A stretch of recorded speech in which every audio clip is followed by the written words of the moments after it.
Bismillahirrahmanirrahim. Alhamdulillahi Rabbil Alamin.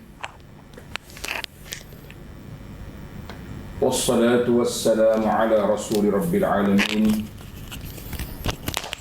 Nabiyyina wa Habibina wa Qudwatina Muhammad ibn Abdullah wa ala alihi wa sahbihi wa man sar ala nahjihi wa ihtada bihadihi wa istanna bisunnati ila yaumiddin. Amma ba'du. Muslimin dan muslimat, para jemaah,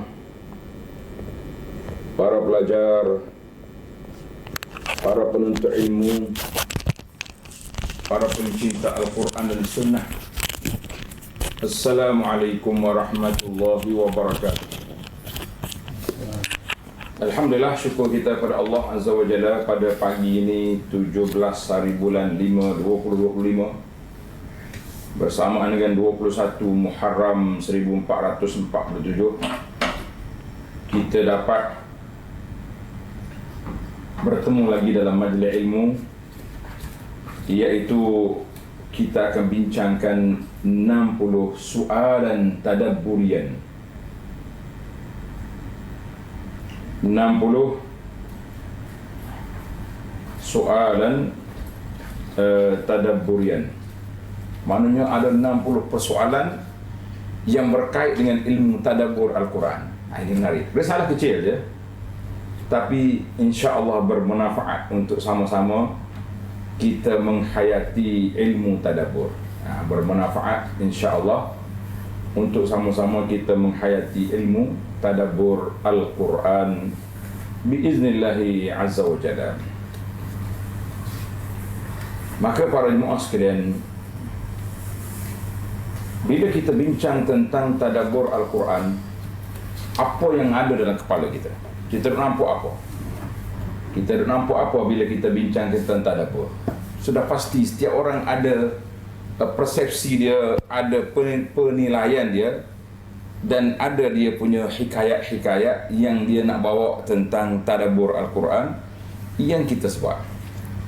Maka satu kumpulan daripada, dia kata ini majmu'ah as'ilah, ada beberapa siri soalan yang berkait dengan tadabbur, kemudian dikumpulkan untuk dijadikan soalan sehingga terkumpul sebanyak 60 soal. Menarik. Dia punya pengumpul dia nama Ustazah Fauziah Al-Aqil, hafizahullah wa jazakallahu khaira. Jadi kita semua baca satu persatu setakat mana yang sempat. Tak sempat kita sambung lain kali pula, insya-Allah. Jadi setiap masa kita tadabbur. Ilmu tadabbur ni ilmu yang cukup mantap, sebab bila kita tadabbur Al-Quran, kita akan dapat ilmu yang kita kadang-kadang tak fikir pun nak tanya benda tu. Kita tak fikir pun nak soal benda tu. Jadi anak akan ikut nombor soalan yang dibuat dalam buku ni lah, 60. Buku ni ada dalam PDF, ada internet. Peminat pencinta Al-Quran boleh boleh cari dia punya buku. Soal yang pertama, ayatun fi suratil Fatihah. Ada satu ayat dalam surah Al-Fatihah. Ada satu ayat dalam surah Al-Fatihah, dia kata ayat ini tadfa'ur riya wal kibriya.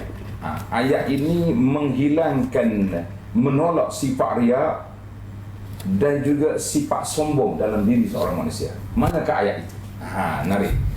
Soalan dia, apakah ayat dalam surah Al-Fatihah? Bila kita tadabbur ayat ini, bila kita baca ayat ini, dia akan beri satu kebaikan kepada kita untuk menghilangkan sifat riya dan sifat sombong. Wal kibriya itu mana? Sifat sombong. Apakah ayat itu? Cuba tuan-tuan tengok. Jawabnya, tanda ni. Soalan yang pertama, jawab dia ayat A'udzubillahi minasyaitonirrajim. Iyyaka na'budu wa iyyaka nasta'in. Iyyaka na'budu wa iyyaka nasta'in. Hanya, tengok, kita buat pengakuan bahawa hanya Engkau yang kami sembah. Wa iyyaka nasta'in, hanya kepada Engkau sahaja yang kami minta pertolongan. Hanya kepadamu kami sembah, dan hanya kepadamu saja ya Allah kami minta pertolongan. Jadi bila kita sebut, kita mengaku iyyaka na'budu, hanya Engkau yang kami sembah, ayat ini menolak sifat riya. Sebab apa? Sebab riya, kita sembah Allah tapi nak tunjuk pada orang. Kita buat apa-apa kebaikan nak tunjuk pada orang. Itu ada sifat riya.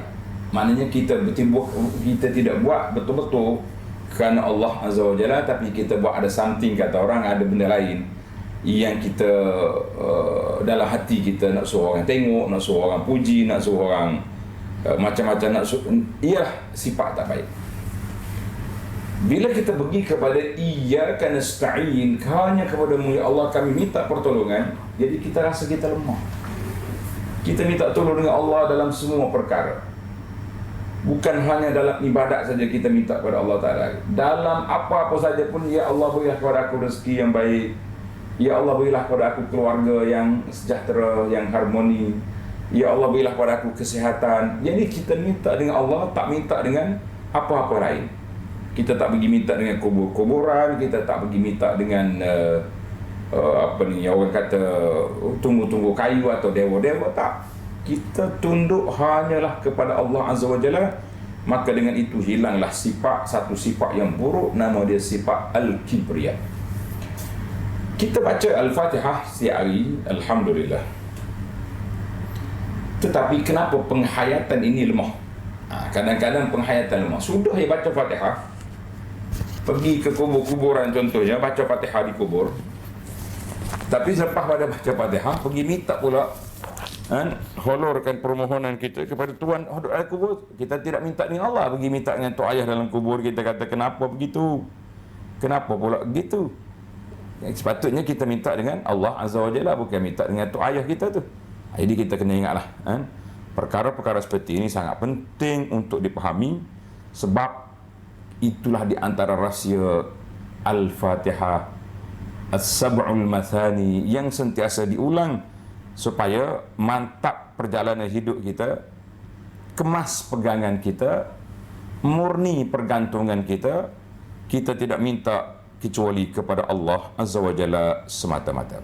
Kecuali kepada Allah Azza wa Jalla semata-mata. Tak minta dengan benda lain, tak minta dengan muka lain. Sebab kita tahu kita ni makhluk yang lemah, makhluk-makhluk lain juga lemah. Jadi tak ada apa yang kita boleh mengharapkan dari mereka kecuali kita mengharapkan dari Allah Azza wa Jalla. Itu soalan yang pertama. Soalan yang kedua, soal rakam 2. Ma awwalu du'ain fil Quran? Menarik ni. Soalan yang kedua, apakah doa yang pertama sekali dalam Quran? Dalam Quran, doa yang terawal sekali, yang pertama sekali, yang diajar oleh Allah Azza wa Jalla kepada kita, apakah doa? Dan dalam soalan yang sama, pengarang kita ni letak satu lagi, wa awwalu nida'in fil Quran, dan apakah seruan yang terawal dalam Quran? Jadi ada dua soalan sini. Di sini ada dua soalan. Soalan yang pertama, apakah doa yang pertama dalam Quran? Awwalu doa, doa yang pertama sekali dalam Quran. Yang kedua, wa ma awwalu nida'in fil Quran, seruan yang pertama dalam Al-Quran. Seruan yang pertama dalam Al-Quran. Jawab. Tulis jawapan. Menariklah sebab kita ada soalan dan ada jawapan. Jadi macam kelas tuition. Menarik. Soalan alif ataupun A, jawapan kepada A, awwalu du'a'in fil Quran. Doa yang pertama dalam Quran, ihdinas siratal mustaqim. Ya Allah, anugerahkan kami, berilah kepada kami, builah kau hamba, apa dia? As-siratal mustaqim, jalan yang lurus. Kemudian kita tafsirkan, kita detailkan jalan mana yang lurus itu. Siratal ladzina an'amta alaihim ghairil maghdubi alaihim waladdallin. Itu pendetailan. Tapi permohonan kita apa dia? Ihdinas siratal mustaqim. Tunjukkan kami, anugerahkan kepada kami jalan yang lurus. Jalan mana tu? Barulah kita detailkan. Jalan siratal ladzina an'amta alaihim, orang yang beri engkau beri nikmat pada mereka. Siapa dia? Minan nabiyyin was-siddiqin wasyuhada'i was-salihin, sudah pasti. Siratal ladzina an'amta alaihim ghairil maghdubi alaihim. Dua kumpulan ini kita reject. Bukan orang yang kau murkai. Kau siapa dia? Kau kepala yang dimurkai oleh Allah, Yahudi, yang menyelewengkan ayat-ayat Allah, yang memesongkan yang memesongkan apa dia ni, ayat-ayat Allah, syariat Allah SWT, itu nama dia Yahudi. Jadi mana-mana kumpulan yang ambil Quran ke ambil sunnah ke duk putar belik, maka itu dia panggil pemesongan yang telah berlaku.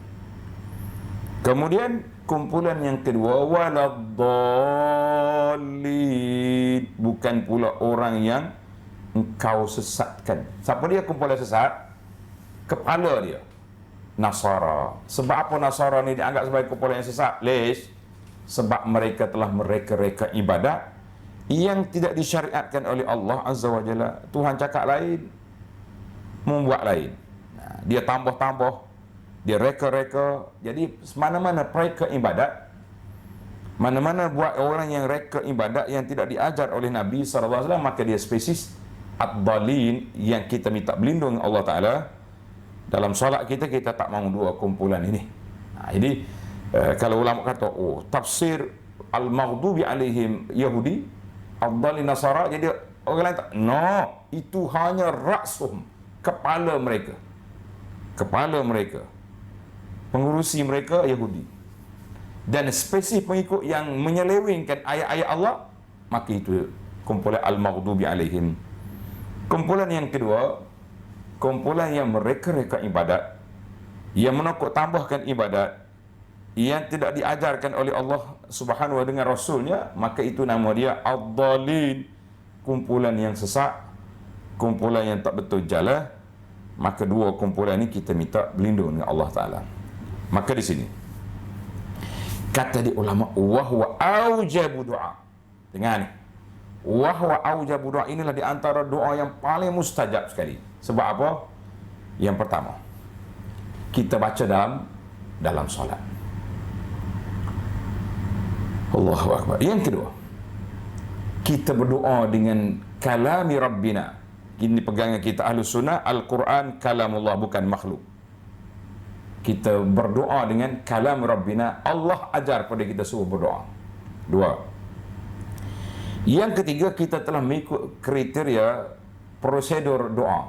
Kita mula dengan apa? Dengan puji Allah. Alhamdulillahi Rabbil Alamin. Kita puji Allah. Alhamdulillahi Rabbil Alamin, Ar-Rahmanir Rahim, Maliki Yaumiddin. Dan kita juga buat pengakuan bahawa iyyaka na'budu wa iyyaka nasta'in. Maknanya, barulah kita minta ihdinas siratal mustaqim. Masya Allah, tabarakallah. Maka di situ kata ulama, min aujabi doa, ini di antara perkataan permohonan doa yang paling mustajab. Haitsu ja'alallahu ad-du'a bihi wajiban wa mukarraran. Allah Ta'ala jadikan berdoa dengan doa ini bukan doa sunat, bukan doa pilihan, tapi doa yang wajib, yang kita ulang-ulang setiap hari dan setiap malam. Paling minima, kalau kita tidak musafir, kita akan baca 17 kali. Mana kita kira resmi dianya 17 kali lah. Tapi kalau kita masbuk, kita musafir, kurang sikit. Tapi yang penting, kita nad'u bihi, kita berdoa dengan doa yang mulia ini fi maqamin azim, dalam tempat yang paling agung, iaitulah kita sedang berdiri di hadapan Allah Azza wa Jalla. Allahu Akbar. Tuan-tuan boleh bayangkan doa dalam tempat yang mustajab dengan kalam Rabbina yang Allah sendiri ajar kepada kita. Cuma kadang-kadang doa tu kuat, Tapi kenapa kita tak nampak kemustajaban doa tu? Itu soalan. Kenapa kita tidak nampak kemustajaban tu doa?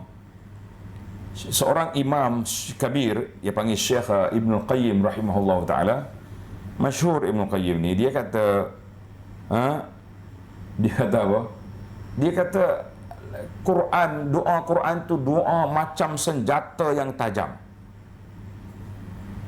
Pedangnya tajam, golok ataupun pisaunya tajam, tapi tangan yang memukul tu lumpuh.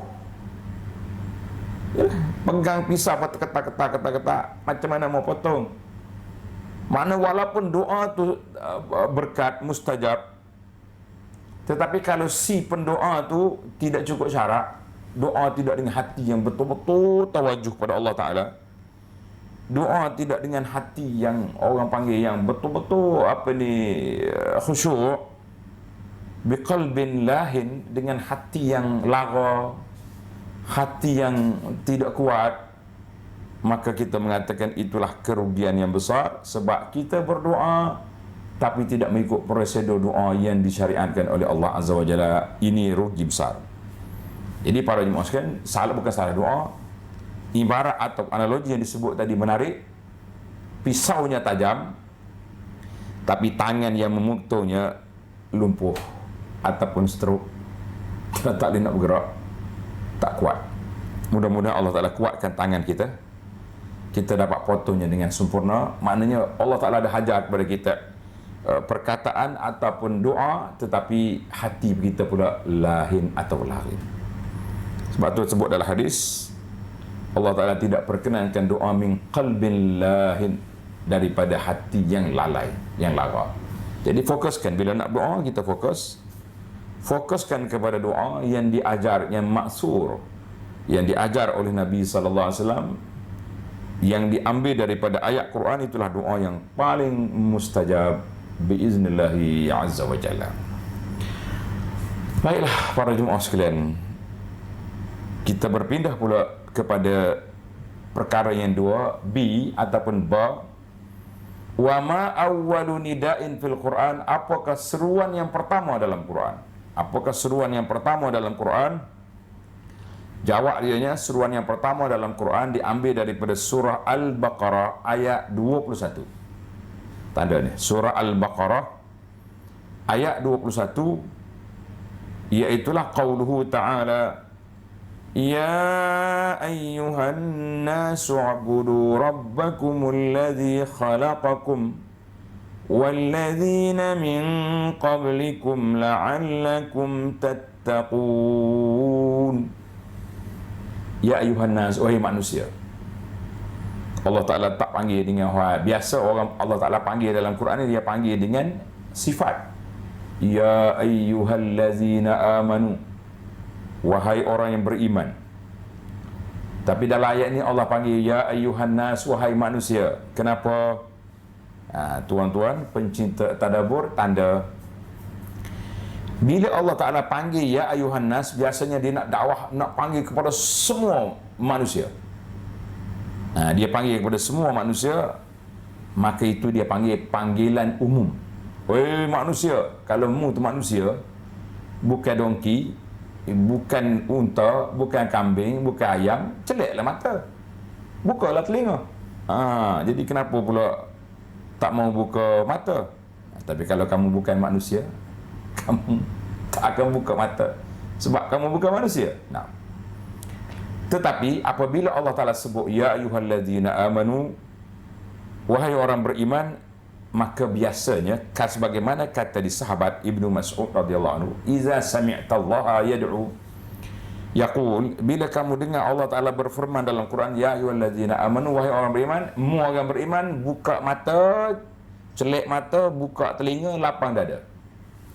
Sebab Allah Ta'ala panggil kamu, hei orang beriman, sudah tentu di sana ada dua perkara yang besar Allah nak beri, sama ada arahan untuk diikuti ataupun larangan untuk dijauhi. Ada dua, sama ada arahan untuk diikuti atau larangan untuk dijauhi.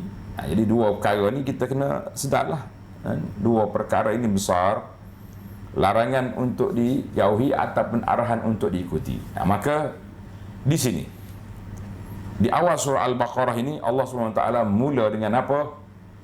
Allah Ta'ala mula dengan ya ayuhan nas. Itu dia panggil an-nida'ul awal fil Quran. Seruan yang pertama dalam Quran, surah Al-Baqarah ayat 21. Para pelajar boleh ingat itu deh. Boleh ingat dah. Doa yang pertama dalam Quran surah Al-Fatihah, ihdinas siratal mustaqim. Seruan yang pertama dalam Quran iaitu Al-Baqarah ayat 21, awwalu nida'in fil Quran. Itulah seruan yang pertama dalam Al-Quran. Jadi jangan tak buat. Seruan pertama dalam Al-Quran, jangan cuba-cuba kita lari daripada seruan yang mulia ini. Sebab apa? Sebab itulah Allah Ta'ala panggil. Ya ayuhan nas, wahai manusia.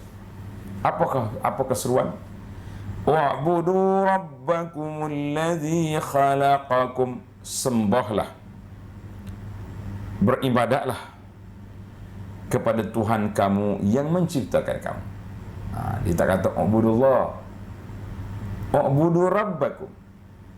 Musembah pencipta kamu, Allah yang menjadikan kamu, Allah yang mentarbiyah, menyusun atur hidup kamu. Mungkin sembah Allah, jangan sembah benda lain. Ini menarik dia punya persoalan yang dibahaskan, supaya kita sembah Allah, jangan sembah perkara-perkara yang lain. Masya Allah, tabarakallah. Hebat sekali. Walladzina min qablikum. Bukanmu saja Allah cipta, orang dulu pada kamu, tok nenek kamu, sampai ke datuk kamu Nabi Adam. Itu yang pertama diciptakan oleh Allah Azza wa Jalla. La'allakum tattaqun, supaya kamu menjadi manusia yang bertakwa. Baik, ini kita ulang. Saya ulang soalan yang pertama, iaitulah ayat yang utama sekali untuk menghilangkan riak dengan takabur, iaitulah iyyaka na'budu wa iyyaka nasta'in. Awwalu du'a fil Quran ihdinas siratal mustaqim. Wa awwalu nida'in fil Quran surah Al-Baqarah ayat 21, ya ayuhan nasu ubudu rabbakumul ladzi khalaqakum walladzina min qablikum la'allakum tattaqun. Maka seruan yang pertama manusia seluruhnya kepada apa? Supaya sembah Allah wahdahu la syarikalah, jangan tidak ada sekutu baginya sekali-kali. Fadda'watu ila tauhidi awalan wa qabla kulli syai'. Seruan kepada tauhid, permulaan dakwah kita seruan kepada apa? Kepada tauhid, kepada Allah Azza wa Jalla. Sebelum apa-apa, tauhid dulu. Sebab tu dia kata at-tauhidu awalan ya ibadallah. Tauhid tu yang pertama, wahai hamba Allah. Jangan duk mikir benda lain, jangan duk cari muka lain. Ni kita kadang-kadang nak dakwah ni pergi buat mula tu dulu. Tak, tauhid dulu. Bermula dengan tauhid. Ketika Nabi SAW menghantar sahabat-sahabat dia, Abu Musa ataupun Muaz, Nabi kata apa? Awwalu ma tay'uhum ilai an yuwahhidullah. Iaitulah awal-awal kamu seru manusia supaya tauhid kepada Allah Azza wa Jalla. Kalau mereka dah bertauhid, bersyahadah, baru kita suruh dia solat. Takkan nak tauhid dulu baru solat, solat dulu baru tauhid kan? Baik, kita pindah kepada tajuk lain pula. As-su'alul as-salis. Soalan yang ketiga, yaqulullahu azza wa jalla fi suratil Baqarah. Jawab. Allah Ta'ala berfirman dalam surah Al-Baqarah, فَتَلَقَّى آدَمُ مِنْ رَبِّهِ كَلِمَاتٍ فَتَابَ عَلَيْهِ. Setelah Nabi Tuk kita Adam alaihi wa ala nabiyyina salatu wassalam terlanggar larangan, dia pergi dekat pokok yang dilarang itu, maka bersalahlah dia. Bila bersalah apa jadi? Dia bertaubat. Maka Allah Ta'ala sebut dalam Quran, fatalaqqa Adamu min rabbihi kalimatin. Adam telah menerima daripada Tuhannya kalimatin, beberapa kalimat, perkataan. Fataba alaihi, maka dia bertaubat, minta ampun dengan Allah Ta'ala, dan dia gunakan perkataan yang diajar oleh Allah Azza wa Jalla. Soal, Ma hadhil kalimat allati talaqqaha Adam min rabbih. Apakah kalimat yang Nabi Allah Adam terima daripada Tuhannya? Wa fi ayyi suratin waradat, dan dalam surah apa? Soalan ni menarik. Ana pasti para pencinta tadabbur sedang bersedia untuk menulis. Tak ada. Kalimat yang Nabi Adam terima dari Allah Azza wa Jalla untuk dijadikan bacaan taubat dia tersebut dalam surah Al-A'raf, ayat 23. Tersebut dalam surah Al-A'raf ayat 23. Apa yang Allah Ta'ala sebut? Tandanya. Rabbana zalamna anfusana wa illam taghfir lana wa tarhamna lanakunanna minal khasirin. Allahu Akbar. Rabbana zalamna anfusana, ya Allah, wahai Tuhan kami telah menzalimi diri kami sendiri dengan melakukan maksiat. Wa illam taghfir lana, sekiranya engkau tak ampun pada kami, wa tarhamna, tak kasihani kami, lanakunanna minal khasirin, kami termasuk di kalangan orang-orang yang rugi. Para jemaah sekalian, kalau datuk kita bersalah, dia telah menerima ayat taubat, dia bertaubat. Kita anak cucu yang memang banyak pun salah, kita anak cucu memang banyak pun kesalahan, kenapa pula kita tidak bertaubat? Kita kata taubatlah anak cucu tu Adam, supaya kamu selamat di dunia, kamu tenang di akhirat. Allahu Akbar, Allahu Akbar, walillahil hamd. Jadi kenapa? Itu jawapan satu. Waqila, ada juga pendapat yang mengatakan di antara kalimat yang Allah Ta'ala ajar kepada Nabi Adam, tu lihat ni ayat Quran ni senanglah kita tanda, surah Al-A'raf ayat 23. Satu lagi bacaan yang diajar, subhanakallahumma wa bihamdika wa tabarakasmuka wa ta'ala jadduka la ilaha illa anta zalamtu nafsi faghfirli innahu la yaghfiru dzunuba illa anta. Ini ada sebahagian ulama tafsir mengatakan bacaan ini. Rabbana tadi jelas, itu tak ada petikai. Ada lagi bacaan lain, subhanakallahumma wa bihamdika wa tabarakasmuka wa ta'ala jadduka la ilaha illa anta zalamtu nafsi faghfirli innahu la yaghfiru dzunuba illa anta. Boleh baca subhanakallahumma wa bihamdika wa tabarakasmuka wa ta'ala jadduka la ilaha illa anta zalamtu nafsi faghfirli fa innahu la yaghfiru dzunuba illa anta wa qila ghaira zalik. Ada ulama kata hak lain lagi. Kita kata walakin akthar, kebanyakan majoriti ulama tafsir ala annaha al-ayah al-mazkurah, kalimat taubat itu iaitulah ayat yang dibaca tadi, Rabbana zalamna anfusana ila akhiril ayah. Boleh ya kita baca dengan ayat-ayat lain, tapi ayat Al-Quran itu yang paling utama sekali, dan itulah yang ramai majoriti ulama mengatakan di situ. Qala Al-Qurtubi fi tafsir, orang pun tanya, Imam Al-Qurtubi rahimahullahu ta'ala dalam tafsir dia kata, su'ila ba'du ahli, sebahagian daripada ulama ditanya oleh murid dia, ma yaqulul muznib idza arada taubah, mana-mana orang yang berdosa bila nak taubat dia baca apa? Mana-mana orang yang berdosa bila nak taubat dia baca apa? Qala yaqulu ma qala abawahu. Allahu Akbar. Dia bacalah bacaan yang telah dibaca oleh dua atuk dan nenek kita, Rabbana zalamna anfusana wa illam taghfir lana wa tarhamna lanakunanna minal khasirin. Bacalah ayat ini, jadikan dia sebagai doa, munajat, rintihan, rayuan kita kepada Allah Azza wa Jalla bahawa kita ni telah bersalah. Banyak dosa-dosa kita, banyak benda hak tak comel kita buat. Kita dah sedar, kita dah insaf, kita minta Allah Ta'ala ampunkan dosa kita.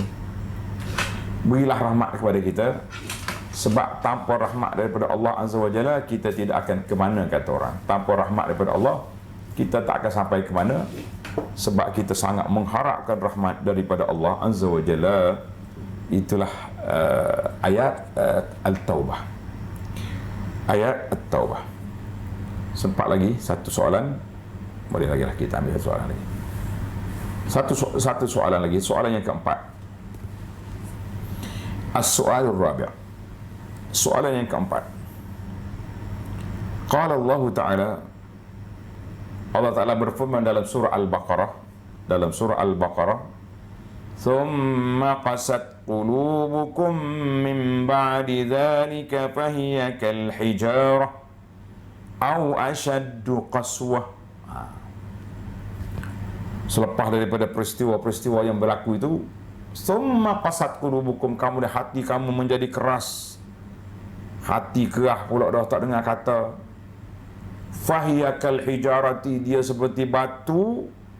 Au asyaddu qaswa, ataupun hati lebih keras dari batu. Hati ni seperti batu atau lebih keras dari batu. Anda tak tafsir ayat ni? Jangan tuan-tuan tunggu pula mana nak tafsir ayat. Tak, tafsir ayat ni kita tengok dalam tafsir yang kita dah baca dalam surah Al-Baqarah yang lain. Dan dalam rakaman kita sudah ada. Cuma kita nak tadabbur di sini, ma faidatu tashbihi qaswatil qalbi bil hijarati duna ghairiha. Soalan kitanya, apakah faedah Allah Ta'ala gambarkan tashbih, maknanya buat perbandingan kerahnya hati itu dengan batu, ataupun hati lebih keras dari batu. Ini pokok persoalan kitanya, antara hati dengan batu. Siapa lebih keras? Siapa lebih pejal? Siapa lebih tak dengar kata? Ini soalan. Yaqul Syekh As-Sa'di fi tafsir rahimahullah ta'ala, dalam tafsir dia kata, syabbaha qaswatal qalbi bil hijar. Allah Subhanahu wa taala bandingkan kerahnya hati itu dengan batu. Ma'a anna fil mawjudati, sedangkan benda lain di atas dunia ni banyak lagi bendanya lebih keras dari batu. Tengok. Kalau kita nak kata benda keras pada batu lagi, apa dia? Besi boleh potong batu. Tapi Allah Subhanahu wa taala yang maha bijaksana, Al-Alimul Hakim, Al-Khabir Jalla Jalaluhu, pilih hati dibandingkan dengan batu. Hati dibandingkan dengan batu. Kenapa? Ini menarik. Sebab itulah nama dia ayat tadabbur. Sebab dia kata, liwadzalika li'anna al-hadid bak besi, rosas, orang panggil tembaga, timah, keras berlaku tu, keras. Tapi iza uziba finnari, zaba, bila diletak atas api, besi jadi cair, rosas, timah jadi cair, tembaga jadi cair, sehingga boleh dicanai nak buat apa benda. Besi boleh buat pisau, boleh buat golok, kan? Bi khilafil hijarah, berbeza dengan batu. Batu dia boleh jadi tuku untuk nyalakan api. Jadi batu tak cair. Tak ada orang yang cair batu dengan api, kan? Maka itu di antara bandingan yang cukup mudah, simple tasbih, simple bandingan. Banyak kan dalam ayat Quran Allah Ta'ala sebut, wa inna minal hijarati lama yatafajjaru, di antara batu yang terbelah kerana takut pada Allah SWT. Wa inna minha lama yashaqqaqu, ada batu yang terbelah keluar air. Ada batu yang jatuh daripada atas kerana takut pada Allah min khasyatillah. Tapi hati manusia ni kalau sudah keras, membatu lebih keras daripada batu. Cakaplah apa benda pun. Anak ada kadang-kadang terfikir juga, kita ni, ustaz-ustaz kita, tuan-tuan guru kita, pendakwah sebelum daripada kita, ramai sudah bercakap tentang masalah penjagaan solat, penjagaan aurat. Tapi nampak macam ustaz tak bercakap je, macam ustaz tak royak je. Serupa. Suruh maya sunat, maya 2-3 orang, hak lain tu tak solat. Suruh tutup aurat, Allah payahnya, ya Allah nak tutup aurat. Jangan cakap macam tu Abu Anas. Tengok sekarang ni, orang-orang yang ditangkap oleh pihak keselamatan, terlibat dengan dadah ke, terlibat dengan pay kuda ke, terlibat dengan apa benda kesalahan, kebanyakannya wanita-wanita tu bertudung. Kita kata dia bertudung je tu. Tutup aurat sebenarnya ada 3 perkara yang kita kena sedar. Tutup aurat ni dia ada 3 syarat. Tanda dia. Dia panggil yang pertama, kita kena dia panggil menutup aurat. Ni baju dia kena cukup syarat sampai ke lengan. Baju tak boleh ketat, kain tak boleh nipis, dan tak ada tabarruj. Orang Arab kata mikyaj, make up. Ni dah tudung-tudung, tapi make up dia 3 inci tebal. Sebabnya bila dia tak kena tudung, bila dia tak ada make up, Masya Allah lahir pula watak dia sampai orang-orang tengok tak akan kenal. Itu dia panggil tabarruj. Jadi bagian isu nak membetulkan pakaian anak umat Islam ini lebih kerah daripada batu dia punya.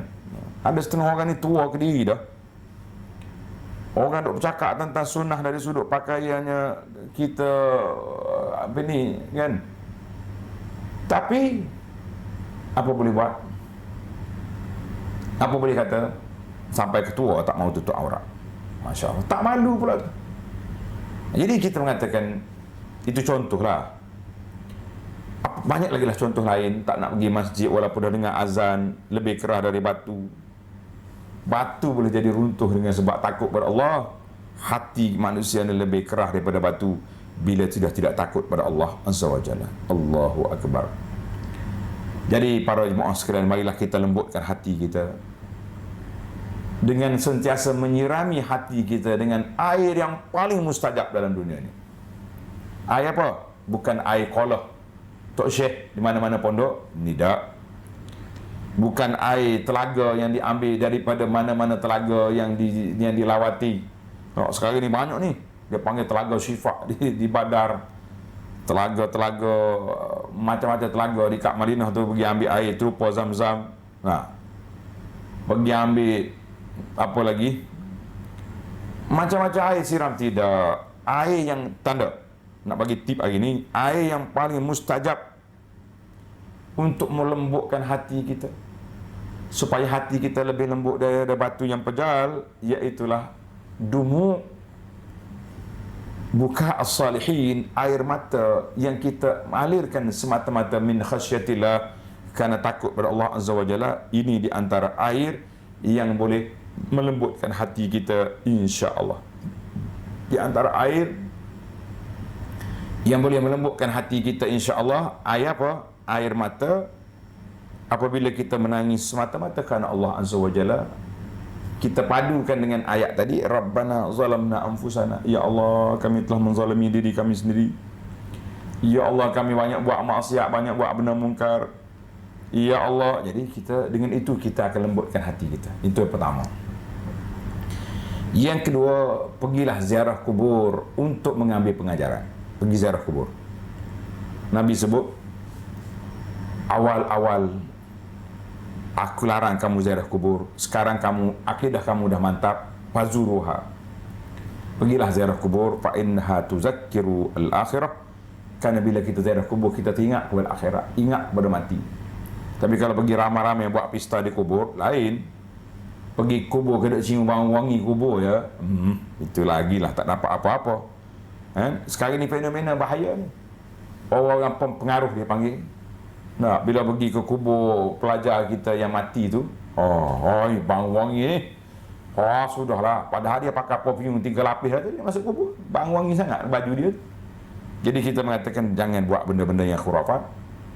Di antara lagi, bila kita nak ziarah nak lembutkan hati kita, tadabbur Al-Quran. InsyaAllah para jemaah sekalian, para pencinta tadabbur, kita hanya mampu 4 saja soalan tentang tadabbur pada pagi ini. Ada umur, ada rezeki, ada masa, kita sambung lagi siri yang kedua pagi besok insyaAllah. Jangan lupa menarik soalan, kita bermula dengan soalan yang kelima gadan insyaAllah. Jadi para jemaah sekalian, itulah kalau anak musafir, kita tak akan baca kitab tafsir pimpinan Ar-Rahman sebab kitab pun berat, kita tak bawa lagi. Tapi kita ambil santai-santai lah, santai tapi bermanfaat insya-Allah. Kalau asyik duduk di cerita yang sama mungkin kita rasa letih. Jadi kita tukar-tukarlah cerita, insya-Allah. Mudah-mudahan Allah Ta'ala anugerahkan kepada kita yang terbaik untuk bekalan kita ke akhirat, untuk meruntuhkan, melembutkan hati yang keras. Ya Allah, lembutkan hati kami sebagaimana Engkau lembutkan segala makhluk atas dunia ini.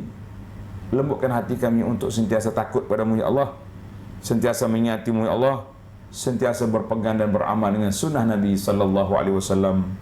Allahumma tahhir qulubana minan nifaq. Ya Allah, bersihkan hati kami daripada sifat munafik.